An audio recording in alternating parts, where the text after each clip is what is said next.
Ningal tayo mga karichi. Ningal tayo pag akyat. Ayan. O, pakita ko na sa inyo.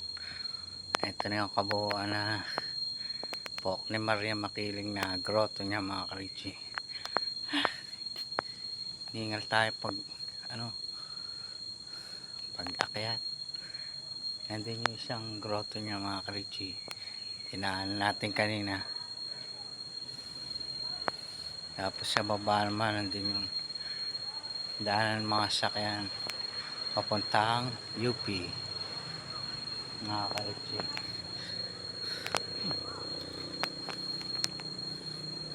Dito yung pinaniniwalaan na bahay daw ni Maria Makiling mga karichi, na nagbubukas daw yung pagmahal na araw.